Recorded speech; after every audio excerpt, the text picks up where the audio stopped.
Hello hello students, सभी को मेरा नमस्कार। प्यारे विद्यार्थियों, बेटा आज एक नया पाठ पढ़ते हैं कृतिका भाग एक पुस्तक का, जिसका नाम है माटी वाली और इसके लेखक हैं विद्यासागर नौटियाल। प्यारे विद्यार्थियों, बेटा आपको मैंने इस पाठ का सार भेजा था। हमेशा की भांति पाठ का सार आपको पहले भेजा जाता है ताकि आप पाठ का सार इन समरी पढ़ लें। कुछ आपको नॉलेज मिलेगी जब आप पाठ का सार पढ़ेंगे। उसके बाद हम आपको one by one paragraph detail समझाते हैं।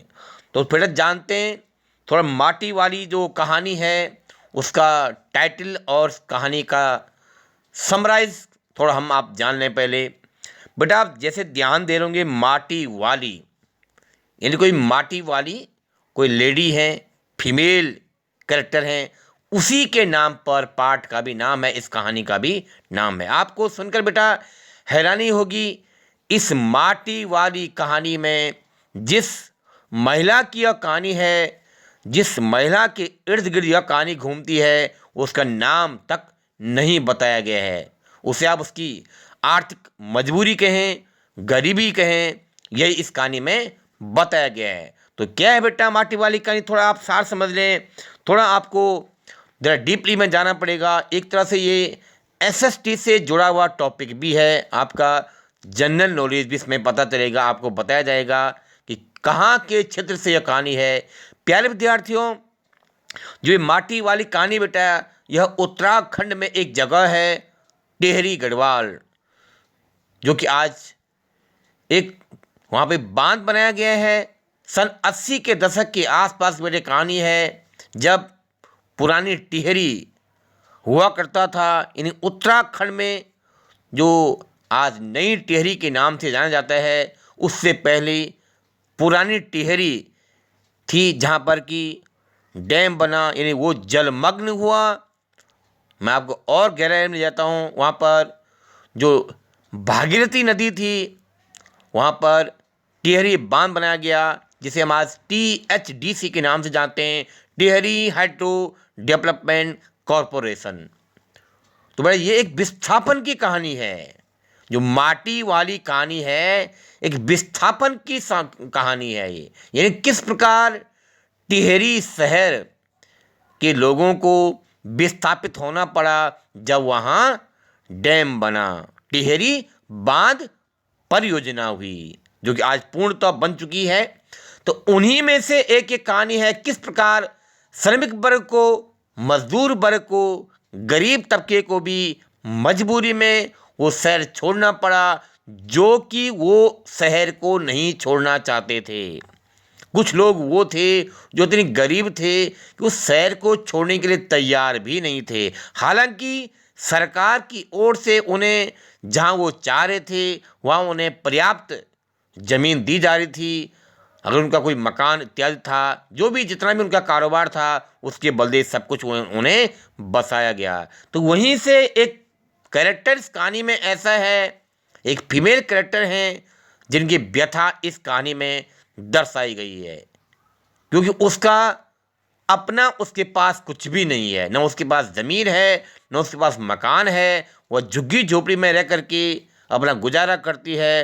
लेकिन जब सरकार का आदेश आता है कि आपको यहाँ से विस्थापित होना है, तो उसे भी मजबूरी में वहाँ से दुख होता है कि मैं यहाँ से कैसे जाऊँ। तो क्या है कहानी में, यह सब बताया गया है। ये बेटा उस समय की कहानी है, इतनी पुरानी कहानी है, जबकि ग्रामीण परिवेश में आज भी आपको कहीं कहीं देखने को मिलेगा बेटा। आज भी कहीं कहीं आपको इस प्रकार के उदाहरण मिलेंगे जहाँ पर कि, और कोई बुरी बात नहीं है, जहाँ पर कि घर मिट्टी से लिपे होते हैं, रसोई घर में खाना नहीं बनता है, मिट्टी के चूल्हों में खाना बनता है, दीवारों पर मिट्टी की लिपाई होती है। तो ये उस समय की कहानी है जब टिहरी शहर में, जो आज जलमग्न हो चुका है, वहाँ पर बहुत बड़ा बांध बन चुका है, वहाँ की बिजली पर्याप्त मात्रा में लोगों को दी जा रही है। चाहे वो दिल्ली प्रदेश हो, चाहे उत्तराखंड प्रदेश हो, चाहे हमारा उत्तर प्रदेश हो, सब जगह बिजली पहुँचाई जा रही है।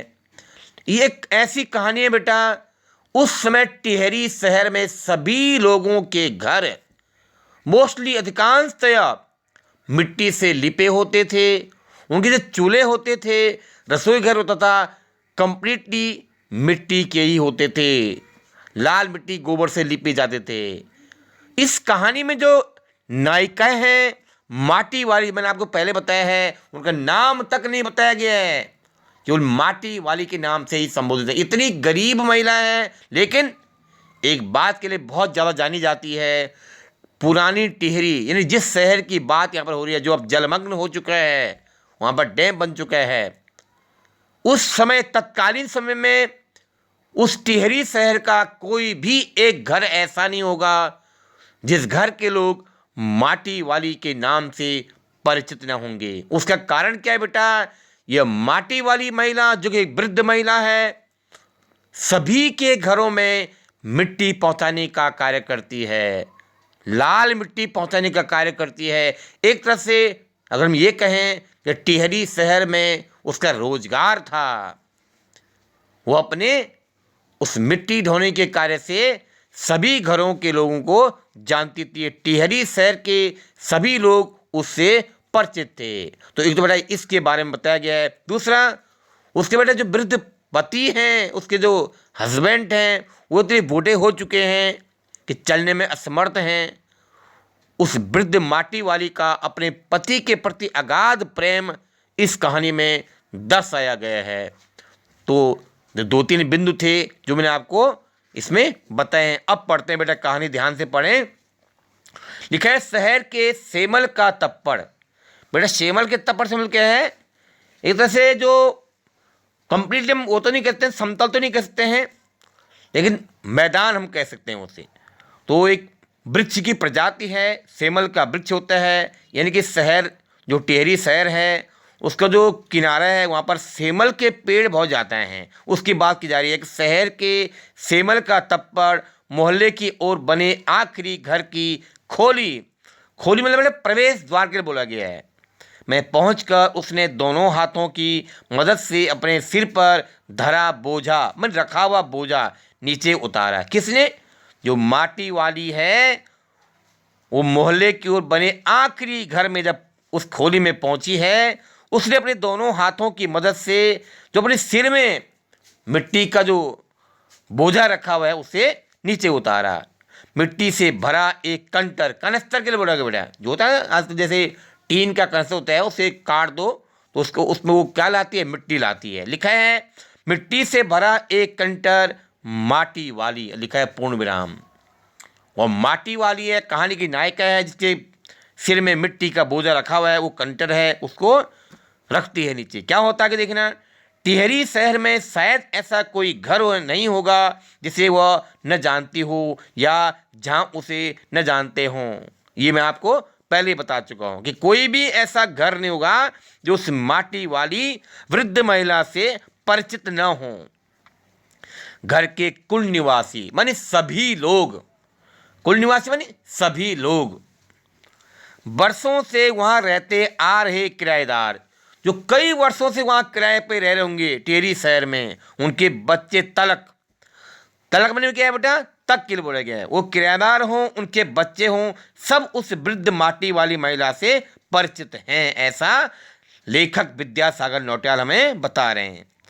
घर घर में लाल मिट्टी देते रहने के उस काम को करने वाली वह अकेली है। यानी टिहरी शहर के प्रत्येक घर में मिट्टी पहुंचाने वाली वह एक अकेली महिला है, उसका कोई प्रतिद्वंदी नहीं है। बेटा प्रतिद्वंदी बनी मुकाबला करने वाला। उस टिहरी शहर में दूसरा उसका कोई मुकाबला करने वाला नहीं है। उसके बगैर तो लगता है टिहरी शहर के कई एक घरों में चूल्हों का जलना तक मुश्किल हो जाएगा। माने उसके बिना, किसके बिना? माटी वाली के बिना तो ऐसा लगता है टिहरी शहर के कई घरों में चूल्हा भी नहीं जलता होगा। वह न रहे तो लोगों के सामने रसोई और भोजन कर लेने के बाद अपने चूल्हे चौके की लिपाई करने की समस्या पैदा हो जाएगी। ग्रामीण परिवेश के बारे में बताया गया बेटा। ग्रामीण परिवेश में यह अधिकांशतः होता था, जैसे आज हम मॉडर्न टाइम पे आधुनिक युग में खाना बनाने के बाद अपने किचन की सफाई करते हैं, गैस साफ करते हैं, सिल्प साफ करते हैं, वैसे ही प्राचीन समय में भी ग्रामीण परिवेश में भी यही होता था। खाना बनाने के बाद रसोई घर को फिर से लीपा जाता था लाल मिट्टी और गाय के गोबर इत्यादि से। वही बात उस यहाँ पर विद्यासागर नटराज जी हमें बता रहे हैं। भोजन जुटाने और खाने की तरह रोज की एक समस्या, घर में साफ लाल मिट्टी तो हर हालत में मौजूद रहनी चाहिए। प्राचीन समय में, मैं बता रहा हूँ आपको, 80 के दशक के आसपास की कहानी है। एक परंपरा थी, प्रत्येक घर में लाल मिट्टी होना अनिवार्य है, क्योंकि रसोई घर में खाना बनेगा उसके बाद भी लिपाई होती थी। चूल्हे चौकों को लीपने के अलावा साल 2 साल में मकान के कमरों दीवारों की गोबरी लिपाई करने के लिए भी लाल मिट्टी की ज़रूरत पड़ती रहती है। यानी जिस प्रकार आज हम शादी विवाह में पुताई करवाते हैं, उसी प्रकार उस समय लोग अपने घरों में, चाहे चूल्हे चौके हों, उन्हें रसोई घर हो, उनके लीपने के अलावा, उनके लिए पुताई करने के अलावा अगर साल 2 साल में घरों को सजाना संवारना है, किसी भी पर्व के लिए, कोई त्यौहार हो, तो किससे करते थे? लाल मिट्टी से। और गोबर की लिपाई के लिए उसकी ज़रूरत पड़ती थी। किसकी? लाल मिट्टी की। और कौन उपलब्ध करवाता था? माटी वाली। तो ऐसा इस कहानी में बताया गया है। इससे आगे बेटा हम नेक्स्ट वीडियो में पढ़ेंगे। यहाँ तक कोई समस्या हो आप हमें प्रश्न पूछें, लेकिन आपको जो मैंने पाठ का सार भेजा हुआ है और वर्ड मीनिंग भेजे हुए, शब्दार्थ भेजे हुए, उन्हें बेटा कॉपी में लिखकर याद अवश्य करें, तभी आपको कहानी आसानी से समझ में आएगी। धन्यवाद।